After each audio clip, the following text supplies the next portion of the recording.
In this video, I discuss my thoughts around the Olympus 75 to 300 millimeter lens. What an amazing kit. Tune in. 1, 2, get down.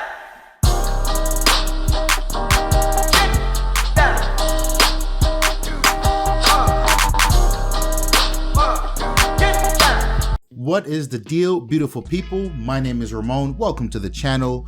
And here we discuss any and everything photography. Now then, the Olympus 75 to 300 millimeter lens. What you should know here is it's actually a lot more impressive than it sounds. When talking about micro four thirds lenses, you need to accommodate the crop factor, which is ×2. So in full frame equivalent, or the numbers everyone sort of conceives when we talk about lens and focal length numbers, this lens is really 150 to 600 millimeters.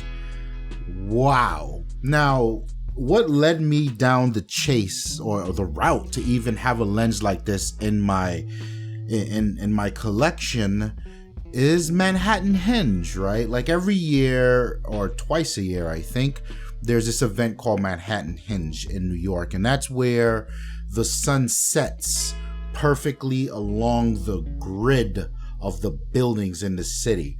And I've seen these images. I've seen some amazing images come out of this event every year, really.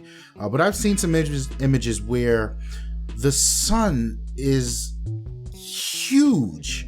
The diameter of the sun is just like almost the size or bigger than the buildings themselves.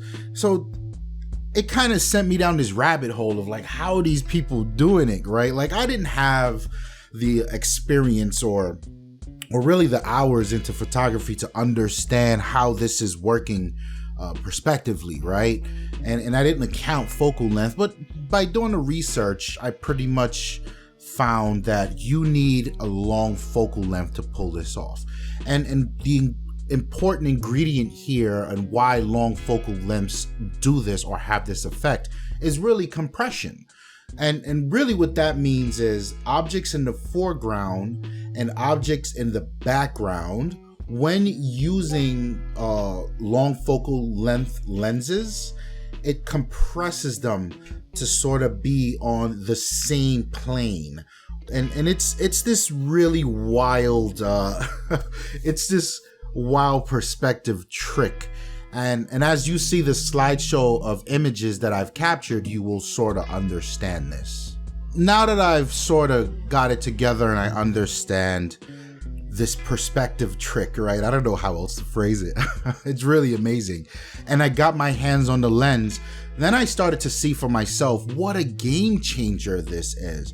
And if you take these, this innate end result of long focal lengths and you really multiply it, right? Because I think a long focal length for most people would be like a 70 to 200. We're at 3 times that. We've got amazing reach with this lens.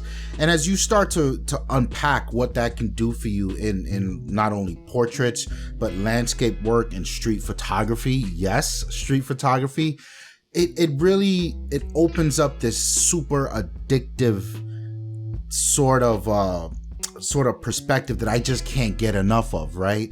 Like, I'm looking at everything I've ever photographed and thinking, how can compression further lend to a stronger composition? How can compression further lend to the wow factor? Because people who would see this photo may have seen it at a what I would say a normal focal length, which is like a 28 millimeters, a 35 or a 50. How can seeing it at such an exaggerated focal length like 400 or 300 or 600 millimeters really invoke some sort of emotion in people? Coming out of the honeymoon phase with this lens and this focal length in general, it's clear as day to me to see that Olympus still pulls a lot of value around here. This is one of those instances where Olympus has a leg up on the competition, bar none. And I'm not getting into the specifics about how sharp the lens is, although I'll talk about that a bit in the video. I'm not talking about how many quotes, how many lens elements. I don't care about any of that stuff. What I'm telling you is the equivalence of this lens for any of the competition, Nikon, Canon, Sony. I'm not even sure if Fuji has anything this long. I need to research that because I'm a big Fuji fanboy. None of them come close to the cost of this lens. You can get this lens anywhere from $300 to $600, depending on if you get it used or sale or where you buy it from. It's just an unrivaled, unmatched price. You know, the competition, you're gonna pay upwards of $5,000, anywhere from $5,000 to $12,000 to get this focal length with all the other camera manufacturers. And then, price aside, when you look at the physical size of this lens, it is jaw-dropping. This lens is no bigger or smaller, or no bigger than the 28-75 lens, my 28-75 2.8 lens that I run on my Sony system. That is amazing. And here again, Olympus is showing how true they are to their mission statement of portability, performance and portability. If you're the type of person where you're hiking, you're backpacking, you can't beat this setup. If you're the type of person where you're traveling, you're getting on a plane, you can't beat this setup. It's so small and it's so cheap. It's so cheap to the fact where you can probably pick up this lens and then go out and purchase a used or even new but cheap something from an older generation, EM5 Mark 1 or EM10 Mark 2 or Mark 3 or EM1 Mark 1. Purchase something along those lines to go with this lens, and still you'll be paying a fraction of the cost of all the other manufacturers. You can't ignore that. And I think for anyone who's got you got a $1,000, $1,200 laying around, and you really want to get into this focal length, you really want to be able to get that crazy amount of reach and start telling these untold stories of composition using this focal length, this is a great investment. This is a great way to go. Olympus is still showing their value in this photography world today. In terms of the performance of the lens, it's a mixed bag. And it's not, I feel like when people say mixed bag, it has this negative connotation to it. You got to know what you're doing here. One, in ideal situations, this lens is killer. It's super sharp. I've seen very sharp results, almost at the entire focal length when it's racked all the way out. And it is a, what is it? I guess it's technically a 4.8 to 6.7. So it's not a super wide aperture, but it's enough. And in ideal situations, you will be happy with this lens. What is ideal situations? Broad daylight. I mean, I can't put it to you anyway. Broad daylight. As long as it's got plenty of light, as long as you've got that IBIS, that image stabilization on to account for the fact that you're moving, because it is a very long focal length. So every little bit of movement that you have will be multiplied. It will be exaggerated. So it's important to make sure that you're shooting with IBIS, right? And as long as you've got your IBIS on and it's plenty of light, you will get some sharp images out of this thing. You will get what you're looking for. And I think that is, again, at the price and the size of this, what more could you ask for? Speaking of asks, let me ask you something. Have you ever thought about a longer focal length? What a telephoto or super telephoto zoom lens could do for your work, be it portraits or landscape. Yes, even landscapes, because the thing about super long focal lengths and landscapes, it allows you to make some very purposeful composition choices. You know, if you look at a picture of a mountain, your inclination is just to slap on the wide angle and capture everything, but you can be introducing not traditional noise, but compositional noise to your photo. Having a long lens like this allows you to really punch in and choose very, very purposefully your composition. Have you given thought to a lens like this? And if you have and you didn't go with it, I'm wondering why. Hit the comment section below. Before I continue with the video, let me just tell you, if you like what you're seeing so far, hit that like button, subscribe if you will, plenty more content coming. Also, in the video description are links to both my portfolios. I recently put a lot of work into that. I have a professional portfolio now, and I have a creative portfolio, so I don't need to juggle the depth of my website anymore. I've got two now, so yeah, that's I'm excited about that. You'll find my Instagram, and newly created, I created a Discord server for all of us to hang out and talk and create topics and questions and all of that stuff outside of these videos. So that's a really cool place to hang out with me. I'd love to get you guys over there. So engaged. Coming off of the conversation around the performance of this lens, you have to have some serious technical chops to really get the best of this lens in not ideal situations. I'm struggling to not use the terminology that this lens sucks in less than ideal situations, because it doesn't. This lens is extremely challenging in less than ideal situations. What's less than ideal situations, you may ask? Anything that's not broad daylight. So sunrise, sunset, dusk, dawn, blue hour, nighttime, this lens is a pain in the ass to work with, and you need to really have those technical chops to sit back and retrace your steps. What is it I want to achieve with this shot? And then you need to apply your rules to this, right? The reality is, such a long lens introduces a lot of complexities when it comes to camera shake. And already 4.7 at the widest is not a super wide aperture, so you're not really letting a lot of lighting anyway, so you're already at a disadvantage, right? So the more of a constraint you have on letting light into the camera with your aperture means the more you need to rely on your shutter speed and your ISO.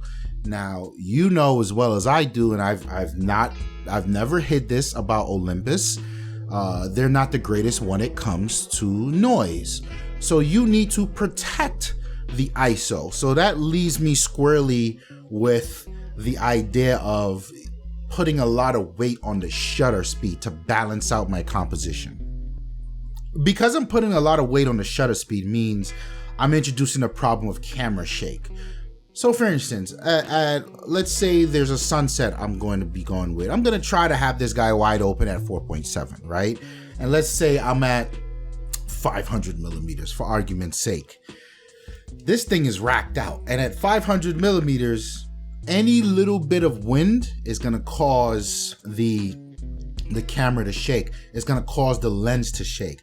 So where does that leave me? The IBIS on Olympus, although it's quite good, so I'm using this on an EM5 Mark II. Although it's quite good, when using a tripod, I still prefer to have IBIS completely off. So I've got to get into this dance where can I open the shutter speed long enough to get the shot, but not have it so long, or 4, 5, 6 seconds, where I'm introducing the camera shake? Maybe I can, but if it's a particularly windy day, I'm gonna start doing crazy shit like going on the side of the camera and trying to shield the camera from the wind, right? Like it sounds kind of crazy, but I have done that and it has worked. But then there's also these days where the wind's coming from that direction and this direction. And I was just like, you know what? Turn it off. I'm going home. I can't do this. So there are some frustrations there. That's definitely a balance that you need to figure out when shooting this guy in less than ideal light situations. What I find could help also is the shutter rule, the shutter speed rule, whatever you would call it. So let's say I'm using the lens at 150 millimeters, which is its I guess it's its smallest focal length, so to say. My shutter speed should never be slower than 1/1/50th. So if I'm at 500 millimeters, my shutter speed should never be lower than 1/1/500th, right? That introduces some very real challenges when talking about low light situations. So the point here is you need to be about your technical chops to get a usable image out of this. And more often than not, a lot of the shots you've been seeing on the B-roll, some of them are low light, right? And you may wonder, how the hell did you get it done? I sort of leaned heavy in post. And my objective when in less than ideal light with this lens is to get as close to a usable image as possible. So I may do things like turn that ISO up to 6400. I know how to get rid of ISO in post. I can deal with that. Or maybe I come a few stops below what the shutter rule would allow, but that's maybe just enough, a happy medium between the two. So yeah, there's a lot of things to learn with this lens, this focal length, and this lens in general. I don't think it's something that a beginner photographer should be delving into because it's quite difficult.